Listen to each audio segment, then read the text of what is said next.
everyone for watching Stories by You. I'm your host, Farnaz. Today is our special guest, Tippi, and she's a Hawaiian native who served for 20 years in the armed forces as an Army Airborne chaplain. Thank you for your service. Pandemic was the perfect time for Tippi to take a needed pause from the ministry. And he helped her to heal and to figure out her identify herself as to what she needs to do with the trauma, with her anxiety, and to help others to do the same. And so she is also starting her PhD program in integral and transpersonal psychology and somatic. I've learned a lot from just speaking with Tippi so much about this. And so we welcome her as she's also a spiritual advisor, and she's a minister, she's a thought leader and speaker for over 15 years, and conducts private workshops and has her own retreat and her own business. Her company name is Soul Relaxed, which conducts research on emotional healing and trauma work for Christians in the military and private organizations. We are so glad that Tippi is here today to share her story with us. And thank you so much for the audience to be watching and taking this opportunity to learn something new. I know I have. Thank you so much. We welcome you, Tippi, so much to be here at Stories by You. And you're on the spotlight, so thank you again. I'm so happy that we got connected and we were able to get the Zoom set up and the call going. So it's lovely being a part of your podcast. It was really nice getting the process going. Thank you so much. Thank you. Can you share a little bit about how the trauma took place? Yeah, absolutely. So as all great stories begin, there I was in recovery from a spinal cord injury that I sustained in Afghanistan, when at the same time my father had encouraged me to get a DNA test. It was basically his way of saying, the medical history that you know of isn't really yours. And so this is kind of a critical juncture where you need to know this.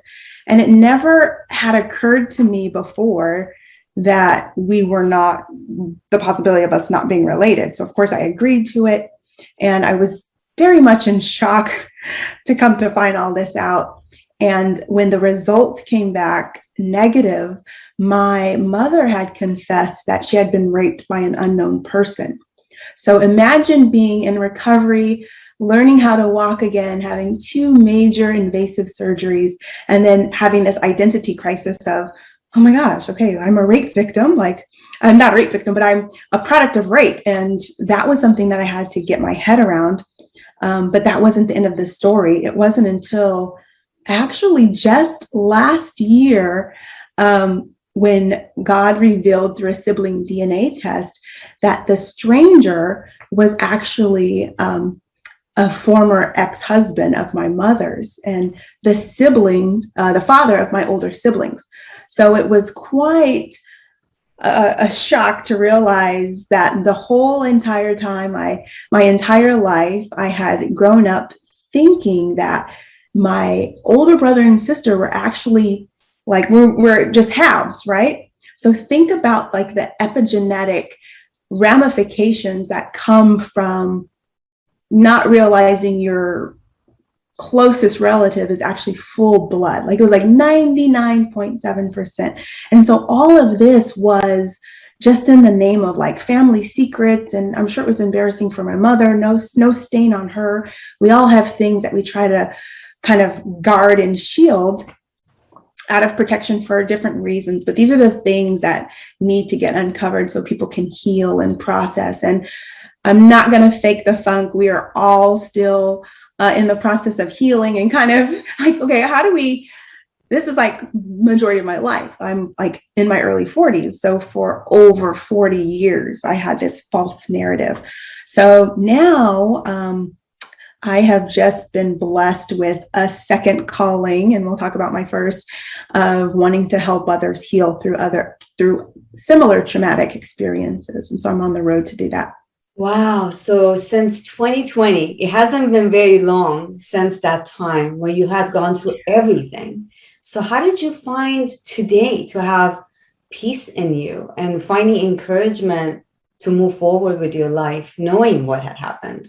Oh, right. Yes. So, of course, primarily God and Jesus and prayer. But there was an element that was missing that had never had occurred to me until I started learning about trauma work and how anxiety is produced through our nervous system. And so our body is has a sense of uneasiness and hasn't gone through its healing process because the body is like all of our organs are down there. Okay. So we have somatic symptoms that come from some of our pain and anxiety. And until we address those, it's just kind of like burying these soul wounds, and your body is having these reactions from it. So it wasn't until I started learning how to do breath and body work, which is yoga and meditation. No, I'm not, practicing Buddhism or anything like that. But there's a lot to be said about calming that nervous system and learning how to breathe. So when you pray and get to life, you can kind of go through those more smoothly and more in control with more clarity. Sure. I mean, this is a great point because this actually what you said leads me into my next question Hey. about your PhD program. So it's perfect. So Yeah. while you just recently begun your PhD program and with integral and transpersonal psychology and somatics, for some of our audience that don't know what that is, can you actually explain it a little bit more about it? I know. I wish it wasn't such a complex title, but it's really just a fancy way to say that researchers in psychology are beginning to understand that integrating the mind, the body, and hello, we're made of soul, we are a soul, into therapy produces healing from the conditions of the world. So, like anxiety, depression, anger disorders. That's ultimately what I'm now studying and pursuing, is becoming a Christian trauma healer. Wow, so much. I mean, when I heard your story, I couldn't believe. I was like, this is like probably one of the best stories that I've ever heard because your experiences and what you are doing to help others is it's amazing. So tell us a little bit about your breath work and meditation. I know sometimes as Christians, especially for me, I love yoga and breath work and meditation. But how do we work that into our Christian life? Absolutely. It's just as simple as finding maybe a morning routine or a night routine. I switch between the two. And there's a lot of free programs on YouTube. Go to YouTube University, dial in. I do yoga by Adriene. I'm also a certified 200-hour yoga instructor. So I took the time out of my schedule to learn proper body mechanics and posture and how the breath can get connected with different postures to bring ease in all sorts of ways through muscle tension, frustration, anger. It just kind of keeps you calm. So that's just a great way to have that integration, another key word, into your daily life or daily practice. It's great that you say that because I know a lot of times when we start doing yoga, some people are like, I don't know if this is for me, but I think there's methods and ways as to be doing meditation and yoga and breath work. Yes. So Yes. I think that's important to have a coach like yourself to be talking through it. So I'm glad you pointed out that you do have retreats. So to conclude, I think my last question that I had, what would be the best form if people wanted to reach out to you? You can hit me up. I'm mainly on Instagram, which is at Tip the World. Getting my YouTube page re-going, so you can catch me there. And if you need to just get in touch with me privately, you can go to tiptheworld.com. Wow, that's great. So is there one thing that you would tell our audience for everything that you've been through? What would be a piece of advice through tough times? Well, I would take it more from a growth perspective because everybody goes through tough times. Absolutely.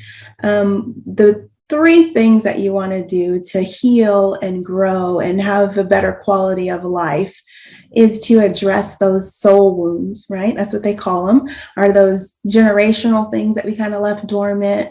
We have a lot of institutional trauma that we need to kind of go through. And there's three key areas that we need to kind of review as Christians for sure. And it's coming from the biblical perspective of, first one is to dig it up, right? We talk about cultivation. You've got to uncover and bring to the surface. This is the weeding process of really taking a good look at what are some underlying reasons for some of our behaviors. And then the second thing is fertilizing. We need to take an external source, which we know is God, and engulf all of his wisdom, all of his grace, and all of his knowledge. That's the nutrients that's going to produce growth. Fertilizer produces growth, right? And it's also a lot of gunk too that you have to deal with. And then the third thing is time. So I know we tease and we talk about YouTube University and all these reels and TikTokers that are doing their thing. And you can have your favorite TikToker. You can watch 100 growth hacks and mindset things and Christian encouragement. But the key ingredient to growth and having true quality of life is time, applying grace to all of that trauma, all of that baggage, and letting time heal you by staying consistent in the Word of God. Okay. And so those are the three things that I would encourage anybody who's looking like, I am drained, I'm zonked, I'm worn out, I've got a lot of stuff I don't even want to look at. Dig it up, put the Word of God on it, get people that can encourage you, and allow that time to pass. There's no such thing as a quick growth hack. Okay, you're not going to get over stuff that you went through your entire life with, these are 3 simple steps, but in 3 simple minutes. Okay. But it's not complicated. That's it. That's really the secret. So don't tell anyone, okay? Kind of giving away what people pay me for. These are great tips, because at the end of the time, anything that ever happens in our lives, everything always starts with ourselves. So if we can't help ourselves and what's going on in our own being, we can't help anyone else, especially the loved ones around us. Absolutely. And just on like a last and final note, I really wanted to clarify the meditation and yoga, because I know that that's a big sticking point. And you don't want to assume different philosophies and religions, especially if you're a newer Christian. I've been in the game for a very long time, so I'm able to understand and respect other people's religions and cultures without acquiring them. So when you're on YouTube and you start looking into all these new ageisms and other religions, be very, very cautious, because there's a lot of delving into spiritual worlds and using language that we as Christians shouldn't really be accustomed to. So if you want to know if it's safe, reach out to myself, Farnaz, or someone that you trust and respect that's a Christian leader, and also pray about it, because God will definitely give you that spirit of no ma'am, no sir. Amen to this, because right now we are in such a dark place in our world, in this country, and the world in general, and there's so many people seeking. So our presence as Christians and how we live our life, and some of the things, Tippi, you just shared, these are great, great things to add, to apply, not only just know they exist, but to apply into our lives are so important. Great feedback. Thank you so much. You're welcome. Oh my God, this is just such a great story. I wish I had like hours that we can just sit here and talk to Tippi, because you have such amazing story. And I'm sure we will have part 1, part 2, part 3. There's going to be such a great journey that you are on, Tippi. Oh my gosh. Yes. There's multiple layers to Miss Tippi. So for sure. Yes, but I want to thank you again and for being here. I appreciate you. I cannot wait to meet you in person. This virtual stuff is great during pandemic, but I know there's going to be a time, since we both go to JC, and we can get to meet each other in person. God is great. All the time. And we're also connected in life is amazing. So I appreciate you. I want to appreciate all the audience for watching. Tippi's information will be also online. We will have this posted. She will be tagged on Facebook as well. And this is going to go on LinkedIn, YouTube, and you're able to share that with your friends that can use this as a resource. Some great information that you don't want to miss. So as always, thank you so much for encouragement. Please don't forget to subscribe. Thank you again, Tippi. You're so welcome. Thanks for having me. It's been wonderful. It's great talking about some of the things that we stuffed down. So thanks for the opportunity. Sure. And thank you again. You guys all have a great day. Until next time, next week, we'll have a new guest. So don't miss out. Thank you. Bye. Aloha.